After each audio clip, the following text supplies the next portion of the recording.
Good evening, everyone, and thank you for joining us. We will begin shortly.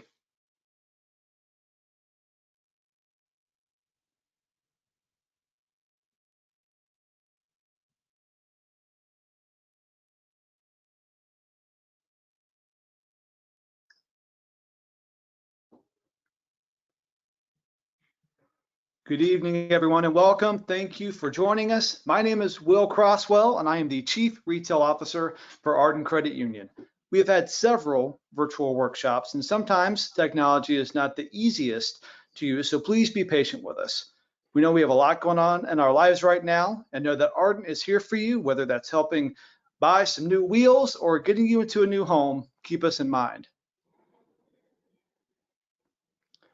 Now, I'd like to talk to you about our renovation loan. We have partnered with a group called Renify, and Arden has found a way to help you renovate your home through our own renovation loan. We use the value of your home after renovation to determine how much you can borrow. Loan amounts vary from at least $20,000 up to $250,000, and it's a 20-year fixed rate repayment with no prepayment penalty.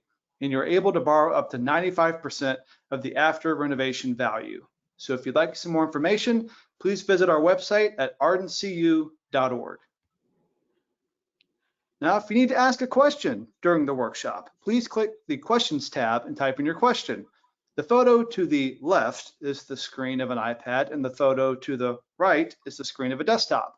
We have Lisa from Arden's marketing department on the line who will relay the questions to our speaker throughout the workshop and during our Q&A session at the end of the presentation.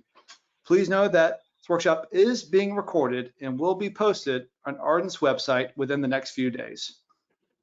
So let's hear about our speaker. Elizabeth Belk is a garden designer, a horticulturalist, educator, and the owner of Belk Gardens. She has been deeply immersed in the Philadelphia gardening world for years and believes that your garden makes you happy when it works with your life. As the horticulturalist and rosarian at Wick Historic House and Garden, she was responsible for the care of the oldest rose garden in America, growing in its original design.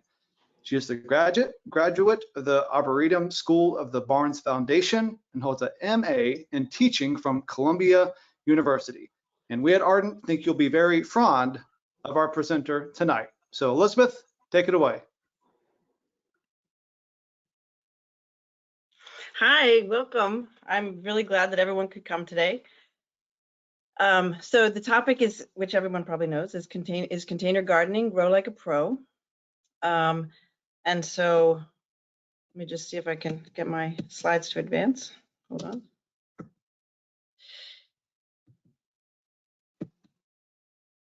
on. Oh, wow. So that went really crazy.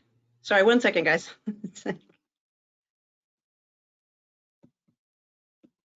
So the agenda today is we're going to be talking, the goal really is to see how you can make your space work for you. And the agenda, what we're going to be talking about is to selecting the right containers and soil, to choosing your seasonal plants or annual plants, watering and setting up irrigation, and keeping your plants looking their best. The goal is really to create a vibrant container garden for your space.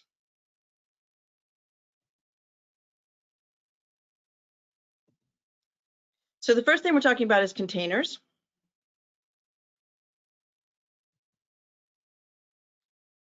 Sorry about this, I'm trying to. So one of the things that when you buy containers, you really want to be thoughtful, because probably everyone has had the experience of buying something on impulse and then you get this container at your house. It doesn't really fit. It's not really the right color. It's not what you really thought you would use it for. So before you buy the container, you want to ask yourself, what is the purpose and where is it going to go? So is it going to be representational? Is it going to be at the front of your house or at your front door or on your front walkway? If it's right next to your front door, you're going to have your bags and your keys. Like, you want to be able to get by it. So you have to think about what size it's going to be. If it's going to be in the front of your house, you want it to work with your house. You want it to be similar style. If your house is very clean lines, then you want a container that would work with that. If your house is more elaborate, you might go in a different direction. Sometimes containers are for privacy. If you have a condo, which is really typical in Philadelphia, you might have a balcony and you might have a wall between your balcony and the neighbors. So you want a container to give you some privacy.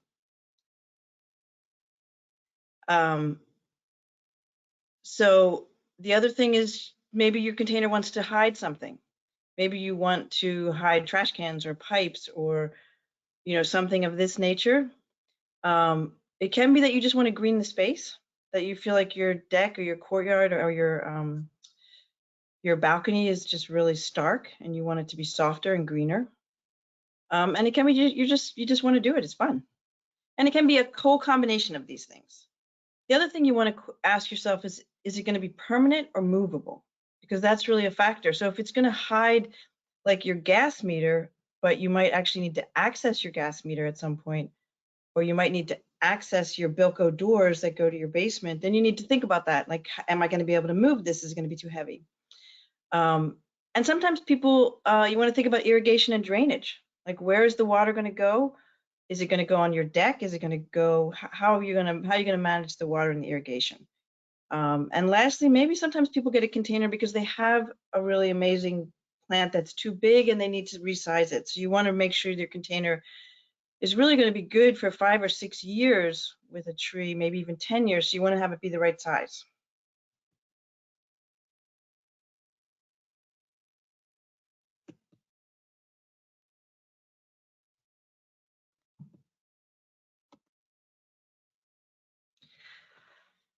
The minimum requirements that containers need to have, they have to be frost resistant. You don't want to buy a container and have a crack, and you definitely don't want to have to bring it inside your house.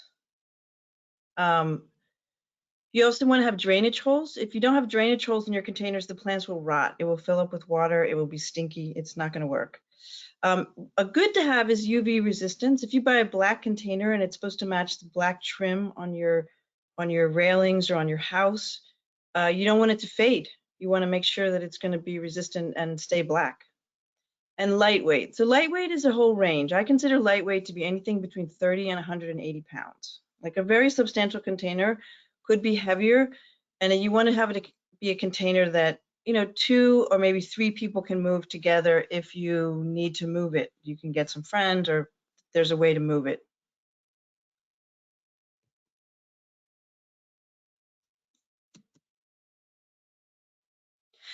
But containers come in all different sizes, and plastic is the obvious one, and this is the one that has the most danger to it. There's a lot of really cheap plastic containers out there, which when they get wet, when the soil gets really damp, when they freeze, they change shape and they just don't look good. On the other hand, there are some really high quality plastics that are very thick and very stiff.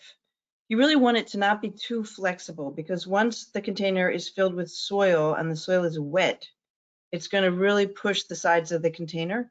So you want a container that has strong enough sides to really continue to hold shape.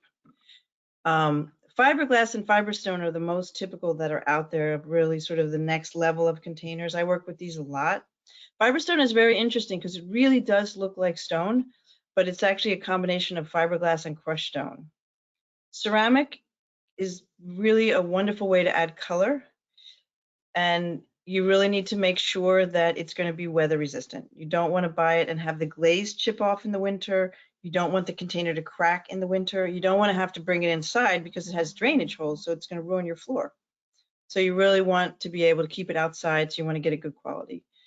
Steel is gorgeous, but you buy steel not because you like the silver. You buy steel because you like the rust color, because it will rust. And that's this beautiful, gorgeous, patina that's on it. And it's the same with copper. You buy copper because of the patina. You want it to have this greenish tinge to it after it ages. It will not stay this very bright copper color. So you have to be careful what you're buying it for. Stone is gorgeous. It's just heavy. It's for something that's really permanent, like in your house or your yard or your deck, that is never going to move. Wood is also one of the ones, sort of like plastic. There's a mixture. So teak is obviously a great material, but there's a lot of issues with teak in terms of sustainability and rainforest depletion. There's a lot of reclaimed teak, and there's also teak that's being grown on plantations in South America. This is something that you can explore. Cedar and cypress are great. They are woods that are very waterproof. They really hold up for a long time. When you get into the redwoods and the firs, they're less of a long-term solution. And the construction is critical. How the corners are made, you really need to think about. The corners need to have supports that keep the corners together. If it's just nailed together like a picture frame or something, it's going to fall apart within a year or two. So that's the only thing about wood.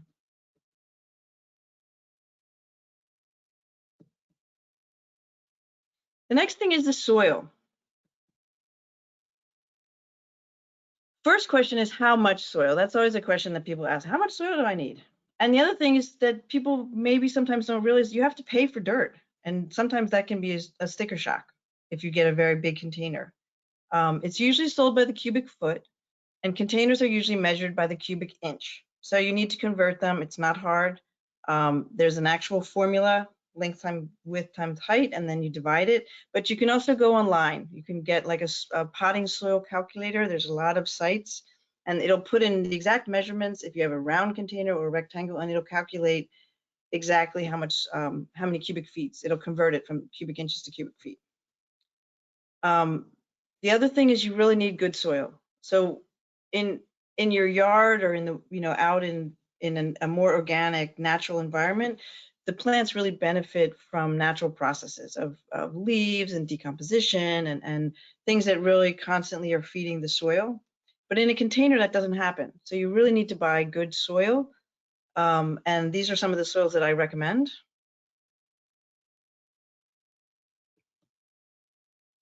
One is ProMix. This is a pretty classic one. So these, you might not necessarily be able to buy them in the big box stores like Lowe's or Home Depot, but you would be able to buy them in any of the sort of good gardening stores that are in your neighborhood or in your area, in your town. And if you live in Montgomery, there's Primex. That's a great store. So ProMix is a really good one. It has mycorrhizae, which is a way to slow release of nutrients. Another good one that I use a lot is made by Organic Mechanic.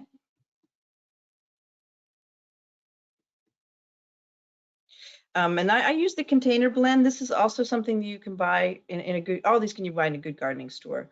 What it has is it really has a mixture of compost, pine bark, worm casings, rice hulls.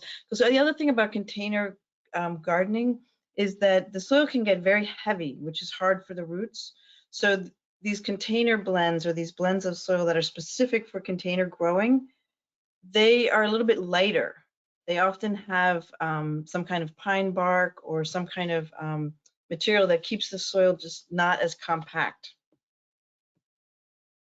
The other thing that you really need to add is soil enhancements, and this is, I absolutely swear by this product. It's called Biochar Blend. So there's a difference between biochar and biochar blend. Biochar you have to do stuff to it. Biochar blend is ready to go. And it's a 10-to-1 ratio. It has all kinds of minerals, and it's amazing when you put it in, that the impact it has on your plants. They take off, and it's completely organic, and I really recommend it. And again, you can buy it in any good gardening store. It's a little pricey. It's around $30, maybe $40 for a bag, but you only need a 10% ratio, so a bag will pretty much go for all your plants, and it might even last for a couple years. Hey, Elizabeth, while we're on the topic of soil, we do have a question that came in. Sure. So the question is, what soil do you recommend for vegetables? These are all good products. So both ProMix and Organic Mechanics, and they have websites. Both of those have a specific vegetable blend. So I typically work much more with ornamentals than vegetables, but you can get the biochar I would use for anything, vegetables and ornamentals. But ProMix has a one that's specifically designed for vegetables, and Organic Mechanics also has one that's specifically designed for vegetable. It has like a little bit more nitrogen in it, and it just creates a good, strong growing medium for the vegetables. All right, and we have one more question that came in specifically about soil. And the question is, how often do you change the soil? Do you change it every year? No, I don't change it every year. So it depends, the soil gets tired, and so that's kind of a standard answer, that generally the answer is no. But there are some factors. If it's a really tiny container, like a flower pot, that I think I would change it, because it's not very expensive to change it, and it's just better for your plant. And there weren't a lot of nutrients in there to begin with, so that part is good. But generally, what I do, like right now with my clients, I'm actually putting in all the spring window boxes and spring containers right now. And what I'm doing is I'm using the Biochar Blend. So I'm putting that in and I'm mixing it, and it actually, you can top dress it, which means that you don't have to get it all the way through the whole container. So you can top dress it and work it into the top level of the soil, and then when it rains and when you water, it'll work its way down. And so that's generally what I do. After maybe the second year or third year, I will change the soil. And often it's a case where it just makes sense, because your plants get, especially if you have perennials. If you have annuals, it's different. But if you have perennials, they get kind of root bound. So when you need to change the plants because they're too big. And at that point, when you take the plant out, all the dirt comes with it anyway, because the roots it's all like smashed around the roots. All right, and just one more question for now. Sure. So Miracle Grow, are you suggesting that's not ideal? The thing with Miracle Grow is it's not, it's a product, it has a specific purpose, is that it really creates blooms. So it's not a long-term, it's not a product for the long-term health of your plant. Because what you want the top and the bottom to be balanced. So you want to have enough roots to feed the top. So you want to, what a really great soil will promote root growth as opposed to foliage growth. Miracle Grow often promotes foliage growth and flowering. So, but it's a good product, and you can get it anywhere. And they have a lot of different, different variations. So if you read the labels and stuff, it's just not the one that I really use, because I'm really going for long-term root growth. But it's right. My mom uses it. She's a great gardener, so she uses it. That was our last question for now. So I'll advance the slides for us moving forward, Elizabeth. That would be great. Yeah, because I don't know why my computer's not making them go forward. So design strategies. So, the other thing is, when you approach a design, when you're going to create sort of a complete product, a complete container, this is a standard formula. You've probably heard it if you've done container gardening. It's thriller, filler, and spiller. So with that in mind, there's some factors that come into play. But thriller basically is something that's a showstopper, and it's usually the tall vertical. And the spiller is usually everything that softens the edge of the container. That's the ivy, the Lismachia, sometimes the carrick, the grass, anything that comes over it, the sedum. And the filler is really what gives you form and texture in the main body of the container. So that's like when you're going to buy your plants, like if you're going to the nursery and you're buying your plants, sort of think in your head, like, where is my height going to come from, and what's going to soften the container's edges, and what's going to fill it out? Because you don't want to just have like a spear in the middle and then something hanging out and then sort of straggly stuff. You want to have a really full, lush container. And again, there's always different options, because I definitely have seen gorgeous containers and have done gorgeous containers where they only have they're very pure. They're just a gorgeous container with absolutely beautiful grass, and that's it. And there's something very sleek and elegant about that too. But generally, people are looking for lush, overflowing containers. And for that, you need to have all three of these areas covered. So when you think about the design strategy and the plant combinations, you also want to think about the texture. So when we talk about texture with plants, we're really talking about the foliage, sometimes the bloom, but really the foliage. So you want to have different shapes. You want to have different feel. You want it to be like a whole mixture. You don't want everything to be spiky grass, and you don't want everything to be geraniums, you know, like that kind of leaf. You want there to be all kinds of contrast. And you also want to think about the bloom, especially when you're working with perennials. Is it going to vary across the fall? I mean, across the year? Like, what's going to happen how's the container going to look in the spring? But then if everything in your container is a spring bloomer, how's it going to look in the summer? It could look healthy. It might just look green, but it might not have any bloom. So you really want to make sure that you're getting plants that bloom across the year. And also with containers, you want to think about what happens in the fall. Is there anything in my container that's going to have spectacular fall color? Or like with grasses, for example, that's going to have gorgeous plumes of, you know, that are flowing and catching the autumn light. That's fabulous. And then the color. Like, color is really important. You want to have, my strategy is typically to have some kind of repetition, because you want there to be movement and you want there to be flow. And so if you have like sort of all reds and purples and like this kind of color, and then you just have one orange flower, not one on, you can have orange repeated, but let's say you just have one orange, it can be very sort of strange. Like, why is that there? It's not really adding to the design. So to have a couple of everything is a very nice way to blend it all together.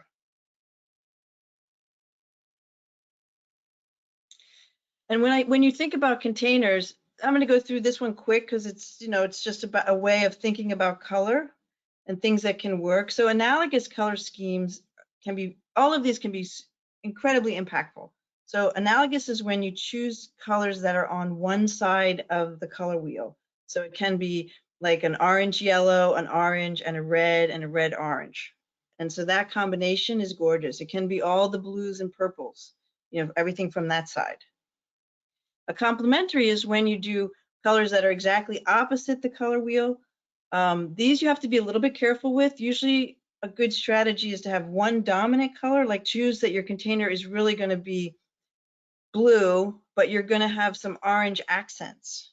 And that would be a really nice combination.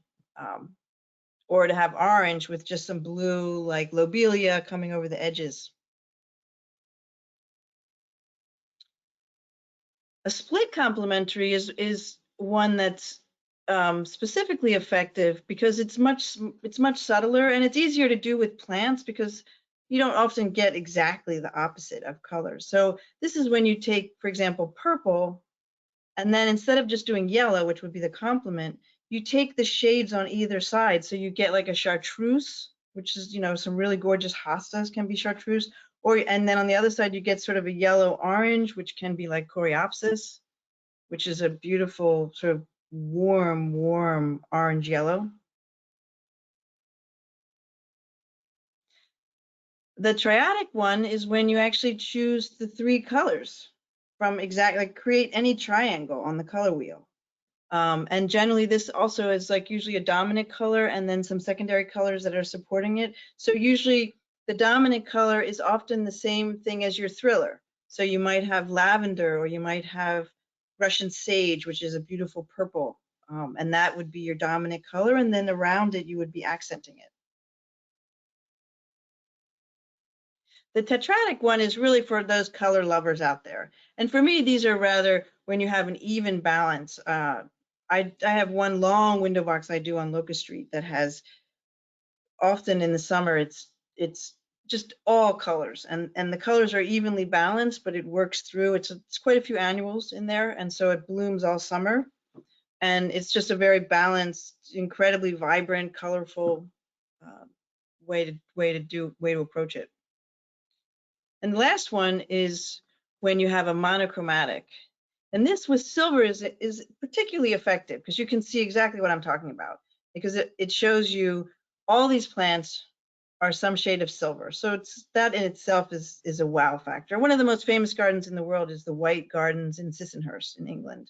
And it was the first sort of white garden, and it's really an amazing thing. It has lots of plants that bloom at night, or so that you get this effect as well. The thing about silver plants is that they often have hairs on the leaves, like very fine hairs, which catch the light and reflect the light. So they often are very beautiful at night as well.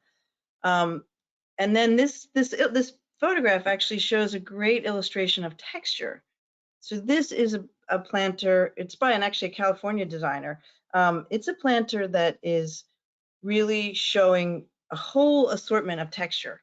And so it works very well together. And there's some things that are that are tall, and things that come down below. The other thing is to remember that you might have a silver garden in one season and then things bloom. And then all of a sudden it's not silver anymore. It's like pink and silver. So to think about when things bloom is also to be aware of that when you're doing a monochromatic garden. So choosing your plants. So there's really, for what we're talking about today in terms of container gardens, of course there's shrubs, but we're not really talking about shrubs. We're talking really about perennials and annuals. So perennials are plants that complete their life, that their life cycle continues, that they have a dormant period. They don't actually die. They just go dormant in the winter. And they come back every year. So those are perennials. So the pros of perennials is that you have a changing color palette. So the colors change as the year progresses. They're a one-time purchase. So you buy them and they continue to grow. So that's, pretty cost effective. They get bigger, they multiply over time. So either the plant itself gets bigger or it sends out runners and you get more plants. Lots of perennials have fall color. So that's something to bear in mind. Like Amsonia is absolutely stunning in the fall. It blooms in the spring, beautiful blue flowers. And then in the fall, it's this gorgeous yellow, really astounding. And some are evergreen, like Hellebores. So they're the first ones, are the ones that you're seeing blooming in gardens right now. They have a really dark green leaf. The Lenten Roses is the common name. The cons are that they bloom in short bursts. You might have a container that looks really gorgeous for 3 weeks, especially if you have only spring blooming plants, and then nothing really is happening. Or it might circle through, so there's only one thing happening at one time. But if you have a lot of great textures, that works. I mean, I do a lot of perennial gardens, and they're beautiful perennial containers. The next one is annuals. So there's pros and cons about annuals. So annual is a plant that does its entire life cycle in 1 year. So it grows, it is born, and it dies in 1 year. And so it's in a hurry. So it grows fast, it blooms often because it's trying to propagate, it's trying to sustain itself, so it's trying to put out lots of seeds. Annuals bloom all summer, so that's what, those are ones you see all the time, the marigolds, all of, these kind of plants. And so they're really beautiful. The cosmos are beautiful. They're typically less expensive than perennials, but you have to keep buying them every year. So there's the tough choice. And they can be started by seed inside. So often what I do is, I don't know if there's plastic spinach containers or lettuce containers. So I save those, and then I put dirt in them, and I put my seeds in there, and I stick them on a windowsill. They don't leak, so it's great. They don't put water anywhere. You don't have to water them. So you can start your seeds inside so that you get a little bit farther forward when you're time to plant them. The downside is you can't put them out until mid-May. So your containers are empty from the first frost. Like the first frost, a lot of the annuals die in end of October, November. Depends on what the fall is like, and then you can't plant them until May. So that's the sort of the downside of annuals. So before buying your plants, you also need to ask yourself what's going on in my containers. Where are my containers going to be? Do I have sun or shade? The light is really important. Do I have part shade? Do I have afternoon or morning sun? Afternoon sun is very hot, so you need to think about that with your plants. It's not a matter of willpower. Your plants will not thrive. A plant that's for shade will not do well in the sun. And you also have to be careful about nursery tags. Lots of plants, they'll say it's part shade, it will grow in the shade. Yeah, it will grow in the shade, but it will never bloom. And then probably people have had this experience. I bought this plant and it never bloomed. because it needs to be full sun. So that's really important to know the light of the plant and the light of where your container is going to be. And it's a good idea to, if you're putting a container in a new spot or you have a new house or a new deck, is to set your phone, for every 2 hours for one day, and just check the light just for one day and make a note. So it's good to know, and then you'll know from then on. Wind. People don't realize how incredibly powerful wind is. Anybody who has a roof deck, if people are putting stuff on their roof deck, some plants cannot deal with wind at all. They can't, the desiccation, wind takes so much water out of plants. And so they really need to be protected. And the plant will usually say it needs to be protected from winds.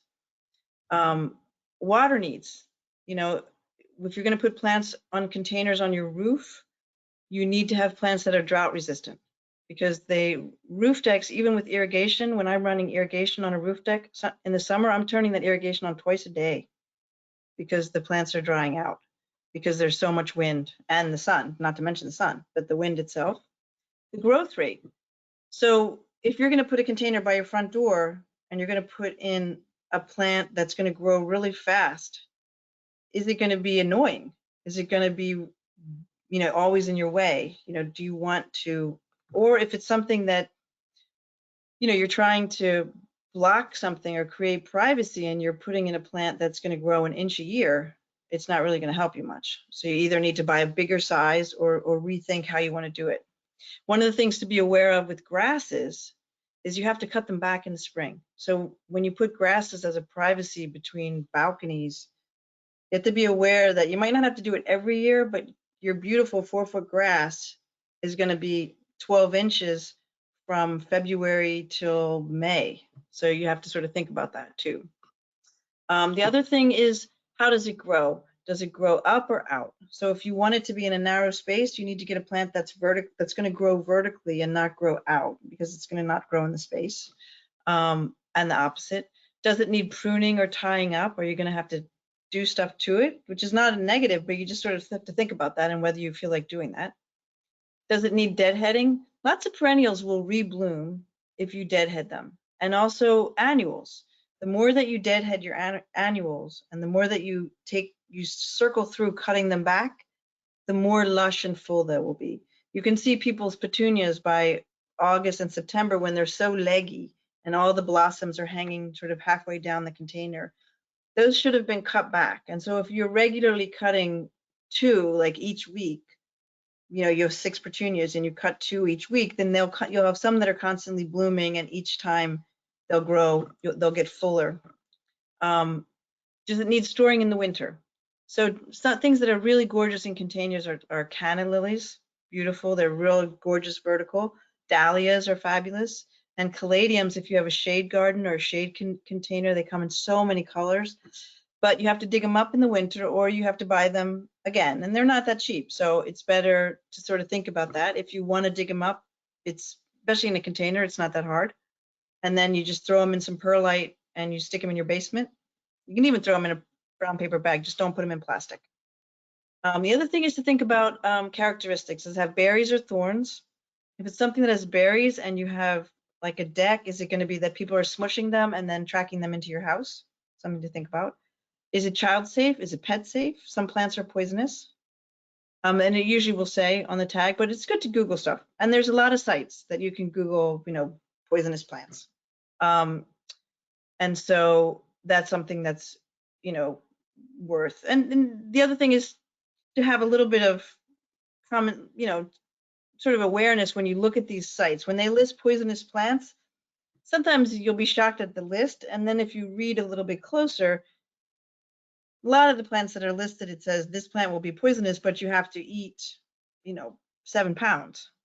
So that's something to bear in mind, that they're trying to be really safe. So you can sort of think about how the plants work. And also, is it aggressive or invasive? Bamboo, really be careful with bamboo. Also, some of the vines, just think about how you want to use them. There's a difference between aggressive and invasive. Aggressive can be really good if you're trying to cover something like an aggressive rose, it can be really great. Invasive bamboo, that can be really dangerous if you don't put it in a strong container. Otherwise, it can take over everything. So here I just thought I would go through a few plants, just some of the ones that I really like. So plants for sun, these are very reliable. So lantana is a great one. It comes in a lot of different colors. It blooms all summer. The salvias, there's a ton of, so salvias has two categories. There's the perennial salvias and the annual salvias. Both are wonderful. The annual salvias are amazing. They bloom all summer. They're a gorgeous vertical element. The lantanas more spread out. They're not so much vertical. And there's actually two kinds of lantanas. There's a kind that sort of trails over, and then there's a kind that's more spread out in the middle of your container. Cosmos, great. You just have to deadhead. You make, if you want to continue to have blooms, you have to take off the dead flowers. But they're beautiful and they come in so many colors. And then lobelia is a great one for the front of the container. There's a blue lobelia and a white lobelia, and they'll drape over the container. They do well all summer. They bloom all summer. And the last one is a sweet potato vine. That's just a great plant for containers. You can buy it anywhere. You can buy this in the big box store for sure. And there's a dark one that's called Blackie. That's like a deep purple mahogany color.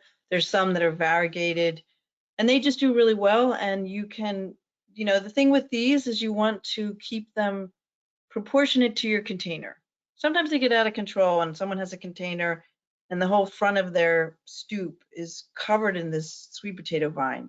You just want to cut it off. You want to keep it, you don't want it all the way down and like surrounding like a bridal veil or something. You want it to be, like halfway down the container, not the whole thing. But then plants for sun for perennials. So these are ones that these have long bloom lives. The coreopsis, this yellow one, this will bloom most of the summer if you deadhead. So it's a little persnickety to deadhead because there's a lot of blooms, but if you sort of keep on top of it, it will continue to bloom for you. The same with the nepeta. This will bloom all summer long, and it's wonderful in a container, especially in the front, because it really will drape, it will fill out, it will bring this whole lush forward. The chrysanthemum Sheffield pink, they bloom in the fall, so they're wonderful when they start to bloom. They also get really full. They spread very easily. You can, divide them and put them in other containers. Asters, this particular one I like a lot. It's a very clear purple, almost a blue, and it blooms in the summer, sort of towards the end of the summer. It will also bloom for a very long time, and if you deadhead, it'll bloom longer. And the phlox blooms, in the late spring, early summer, and this is wonderful for fragrance. Nepeta is wonderful for fragrance. The chrysanthemum is wonderful for fragrance. So these are just really standard. Flax, I like this fashionably early crystal because it's one of the ones that's particularly resistant to powdery mildew.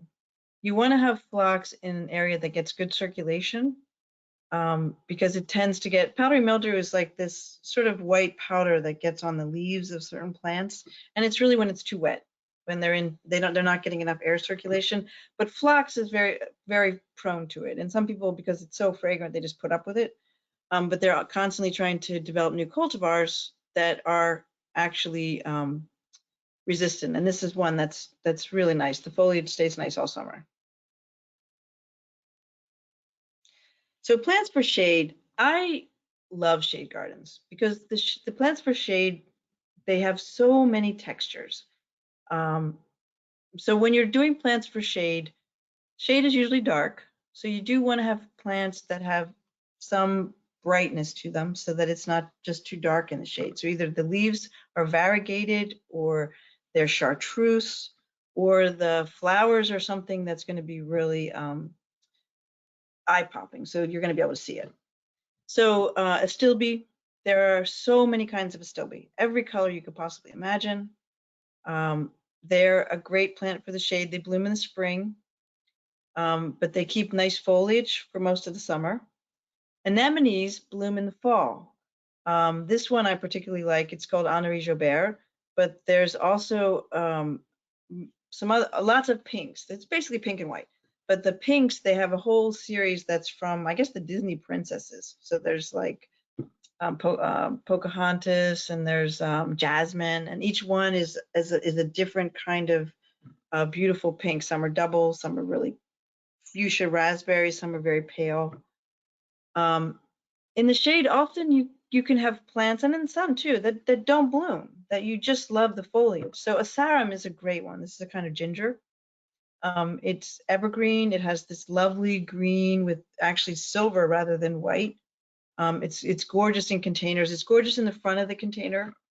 Epimedium is also very nice in containers. It's a spring. It's considered an ephemeral, so ephemeral means it doesn't last very long. But the foliage is evergreen, and the flowers last for, pretty long time.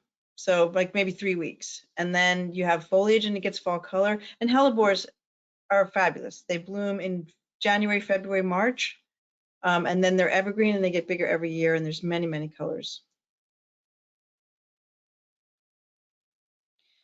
So irrigation and watering, this is rather complex. It's not complicated, but it's a little bit complex. Basically, you have to water, and you have to think about the size of your container.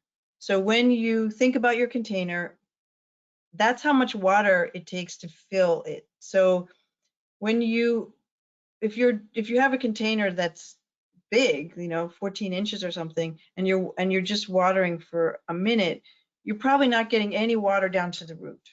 So you want to make sure that you're watering deeply enough. Good rule is if you can see it, it comes out the bottom. But this only works if the container is not too dry. If you haven't watered and if you've been on vacation and you haven't watered in weeks, the water is going to run out the bottom because the dirt's so dry. So you have to get a chance to get the dirt wet. And then drip irrigation kits. To do your own drip irrigation is not difficult at all. If you can read directions, you can do it. It's really very simple. And there's lots of the companies have call-in lines that somebody will help you if you have any questions. These two I like a lot. Dig is a good one, and Rainbird is a good one. And then the timer, I prefer Orbit. It's really simple. You can see it has a huge dial, and you just have to turn the dial and set it. There's very few buttons. It's really simple. And then it's good to have a hose splitter, so that way you can still use your hose and you don't have to unhook your timer every time. But these two companies, they have a lot of do-it-yourself for homeowners. They have container garden kits. So I think that's a really great way to go. It's not very expensive, and then you don't have to water.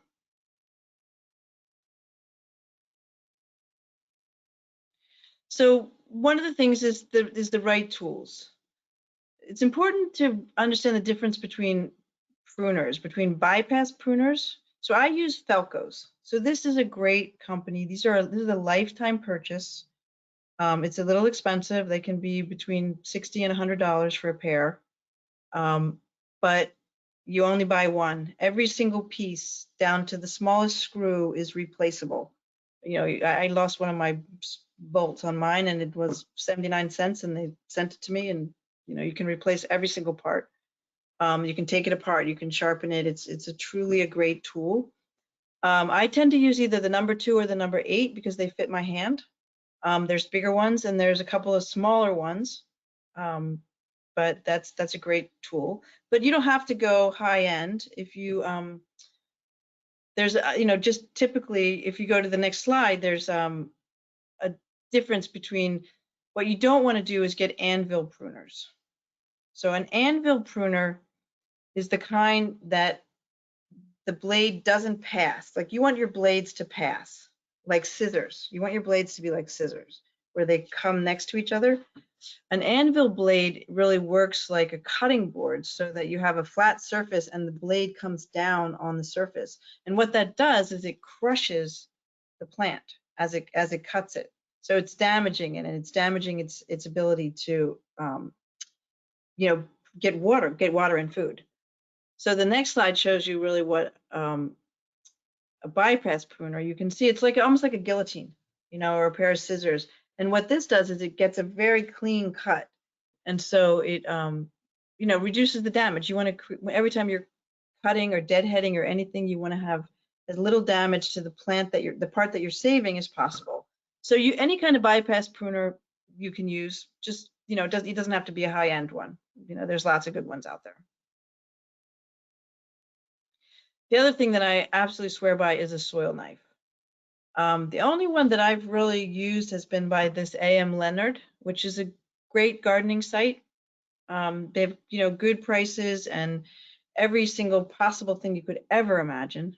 And it's the knife is based on a Japanese tool, which is called a hori hori.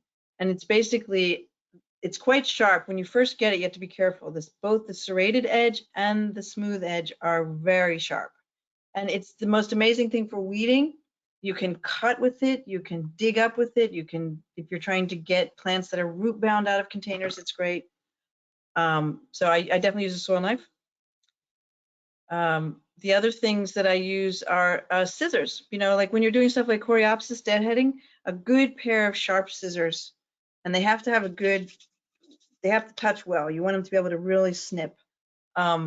That's sometimes so much easier to get into annuals and stuff than to have a pair of clippers. And it's good to have gloves. These are the kinds that I like. I like Atlas gloves.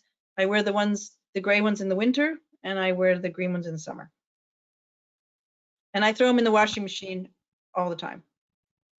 So I thought I would just take you quickly through a box so that you could see what it's like, how I started. So this is a spring box, and it's just planted, so it's not like overflowing yet. It's full, but as things are opening, not all the flowers are open. It will start to, and some of the flowers will come over. So I use a Fiberstone window box. Window boxes, 8 by 8 is the smallest really you can get, that you should be able to get. Don't get anything like 6 by 6 or 4 by 4, any really small box. It will not have enough water. Your plants will not be able to be hydrated. You need at least 8 inches deep to keep your plants wet. The length doesn't matter. So you need drainage holes. So if you buy a container that you really like and it doesn't have drainage holes, just drill them in there. You need drainage holes. I often put screen on the bottom of mine so the soil stays in. So what I use actually is I use these things I buy at IKEA. They're for holding your rug, like from slipping. They're cheap and they're rubber and they're great and you can cut them. So I cut them to any shape, and it just goes right over on the bottom, and it keeps the soil in.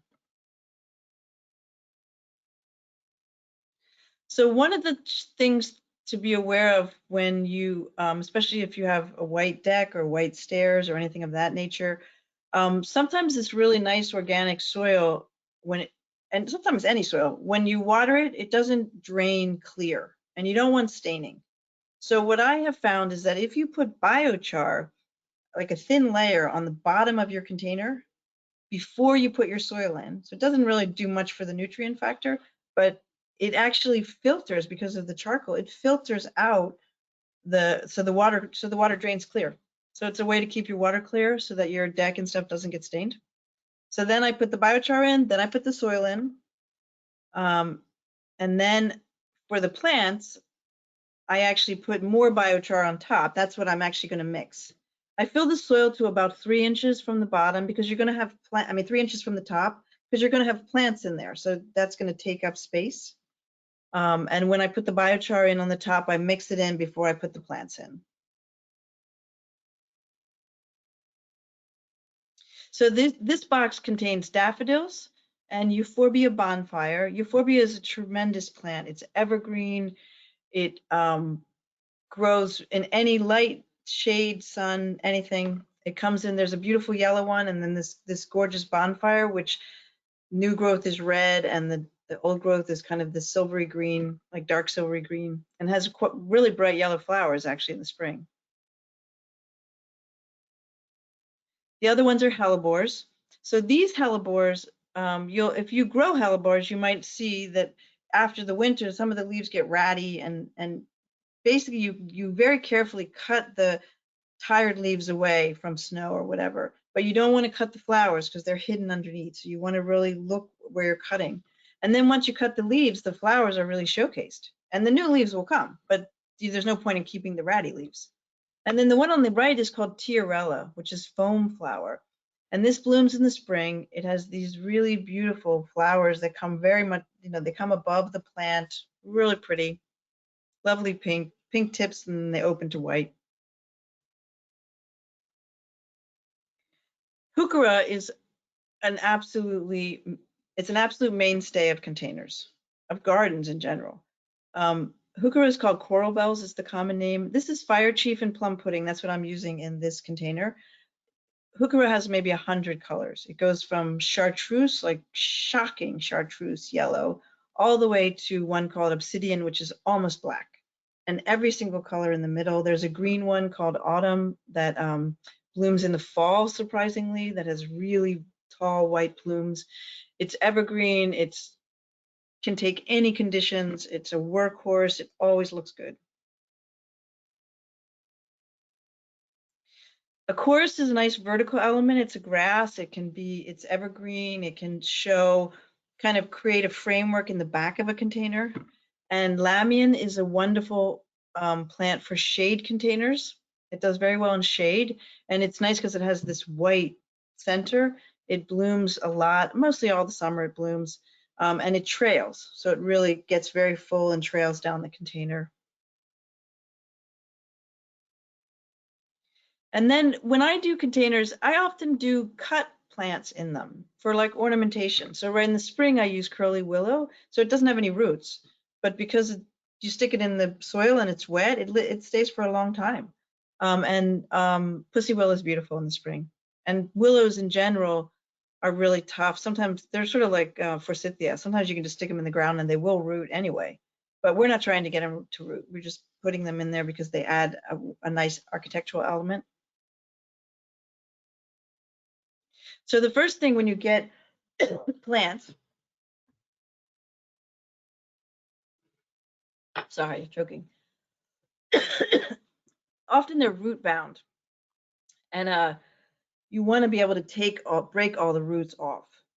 So when you have them on the left, that's what it looks like, and you want to take your fingers and you want it to look like the one on the right when you're planting it. So you take it, you don't want to break the roots, but you want to take the soil out and you want to untangle them so that they really can grow.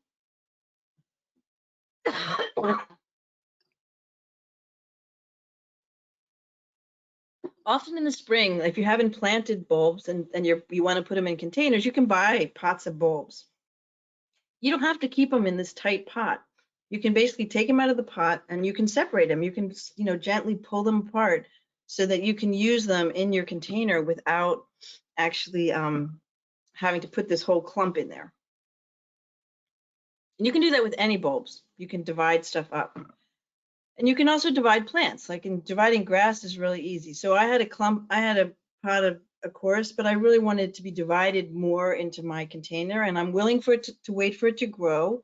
So it also, I can buy a bigger plant knowing I'm going to divide it, so I need fewer. And basically you take your knife and you just cut it down the middle, and all of a sudden you have two. You want to try to cut it in a way that you get roots on both sides, but you don't even have to be that delicate. If you're in the garden, you can use a shovel. So the first thing I do is to start. So I usually start left to right. I don't know why, doesn't matter. But so I put the grass in, that's going to be my background. And then I sort of work to the middle. And so, one of the things is when you get the plants after the winter, like this Lamian, it's not look like the picture. It's pretty tired and beat up. You just cut off everything that doesn't look nice and give it a second and, give it a couple of days and it'll grow. You want to have the root, you put it in, and you move from the side to the center. So when you get halfway, so you can see that it's halfway, and you're smushing the plants together. Like I really put them in and I smush the next one in so that it's really full, because you have these roots, but you want the plant to grow. Well, then basically you start at the other side. Once you get halfway, then you're going to go to the other corner. And you're going to build a mirror image. So you look at this plant, you look at this side, and you build a mirror image coming out. And it doesn't have to be exactly a mirror, so it's not like matchy-matchy. You can sort of stagger things differently. But basically, the same plants are going to be on both sides, so you create this balance. But if you work from left all the way to the right, what will happen is you won't have your container balanced. You'll find that you get to the right side and there's not enough room and you're squishing stuff in. So if you work toward the middle, it makes it so that your container comes out much more balanced. And then the final, in the middle, you're putting in your last plants, and you're trying to, get them, like this heuchera is right in the middle. So I want, it's a small one right now. It's going to eventually get big and hang over the container.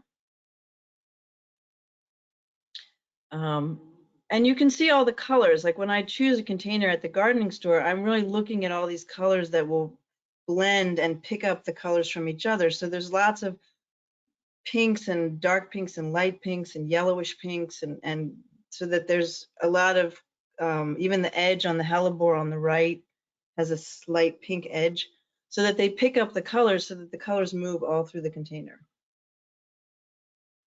And then, at the end, once it's there, you clean them up. You go through, because things get broken when you're doing the container. Sometimes you break stuff as you put it in. You basically want to have clean cuts. So cut everything that's broken, any leaves that are brown. And you don't have to do that. It's just basically, it looks nicer. It doesn't hurt the plant if you don't, but if you go through and clean it all up, it'll be really fresh. And lastly is the ornamentation. So I take the pussy willow and I cut it to the right height. And you can test it higher and lower and stand back and look and then come in and cut it shorter.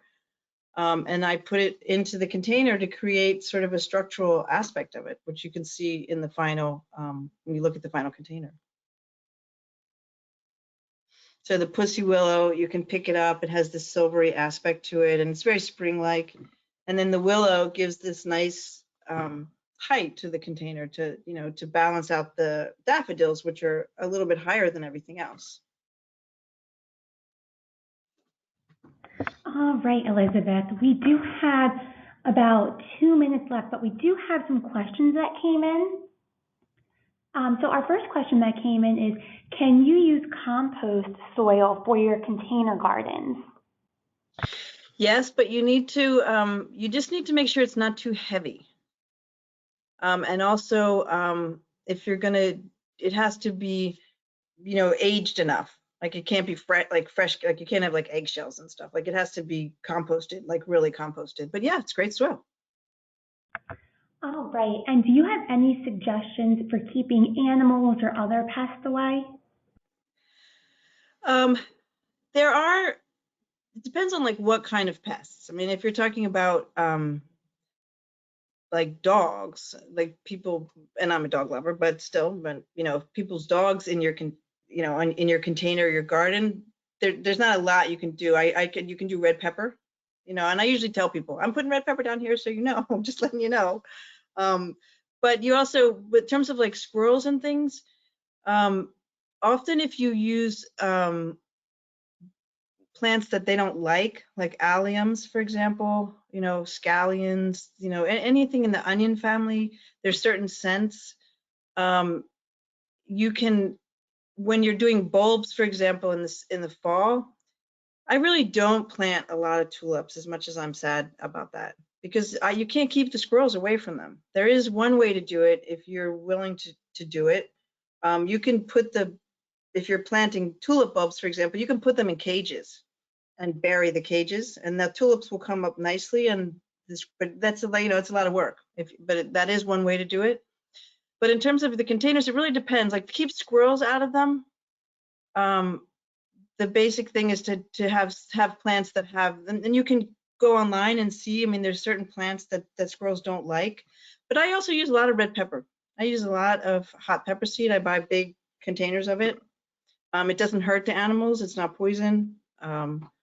I'm not at all a fan of, people putting broken glass on top of their bulbs or anything. I think that's not the way that I go. I mean, I use things that don't hurt the animals, that are organic, that are just deterrents. All right, and we have one more question. What is your favorite annual that receives part sun? Favorite annual that receives part sun. I think dahlias I like a lot. I think that's a really nice one. I think that snapdragons can be quite nice. Lobelia can do in part sun. That's a really workhorse one. All right, and that was all the time we had for the questions. But Elizabeth, how can our guests, I guess, contact you if they have any questions or would like to work with you in the future for their container gardens? Oh, yeah, so I think my website's up there. If you go onto my website, there's a contact page. You can just send me a question, or your, if you contact me, I'll have your email and I can contact you back. I respond always to everything. So that's probably the best way. All right, thank you so much, Elizabeth. That was our last question for now. Thanks. Great. Thank you, Elizabeth, for providing some great information and sage advice. And we would like to thank everyone for attending. There will be a short survey sent out, and would love to hear your feedback to help us improve for our future workshops. If you complete the survey, you will receive a handout that provides information on what's been provided throughout the workshop. Thank you all, and have a great night.